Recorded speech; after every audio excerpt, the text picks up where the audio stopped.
पश्चिम बंगाल में विधानसभा चुनाव के नतीजे आ गए हैं। उसके बाद भी राज्य में जारी बवाल थमने का नाम नहीं ले रहा।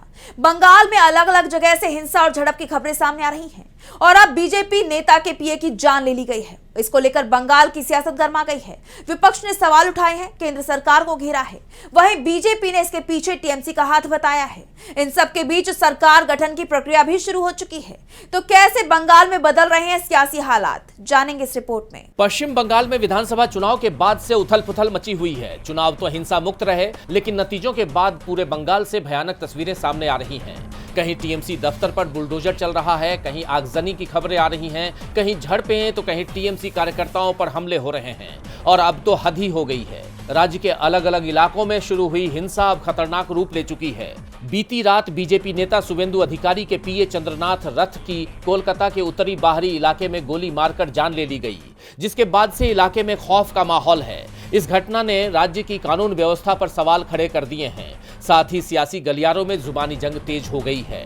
एक तरफ बीजेपी इसका इल्जाम टीएमसी पर लगा रही है, इस घटना को राजनीतिक साजिश बता रही है, तो वहीं दूसरी तरफ टीएमसी राज्य में बीजेपी के आने पर बढ़ रही गुंडागर्दी पर सवाल उठा रही है।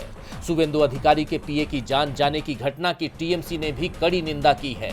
टीएमसी ने एक्स पर पोस्ट किया कि हम इस घटना की कड़ी निंदा करते हैं। साथ ही पिछले 3 दिनों में बीजेपी समर्थित उपद्रवियों के जरिए कथित तौर पर चुनाव के बाद हिंसा में 3 अन्य टीएमसी कार्यकर्ताओं की जान जाने की भी निंदा करते हैं। टीएमसी ने इस मामले में कोर्ट की निगरानी में सीबीआई जांच की भी मांग कर दी है, ताकि दोषियों की पहचान की जा सके और उन्हें सजा दिलाई जा सके।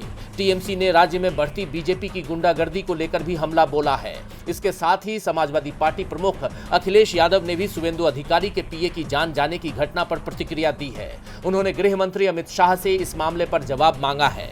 दरअसल सपा प्रमुख कोलकाता पहुंचे, जहां उन्होंने हार के बाद पश्चिम बंगाल की मुख्यमंत्री ममता बनर्जी और अभिषेक बनर्जी से मुलाकात की। इसके बाद उन्होंने कहा, आप हारे नहीं है, आप हारे नहीं है। तो बंगाल विधानसभा चुनाव के नतीजों के बाद अखिलेश यादव का मानना है कि भले ही इस बार आंकड़े पक्ष में न रहे हों, लेकिन ममता बनर्जी ने एक योद्धा की तरह मुकाबला किया है।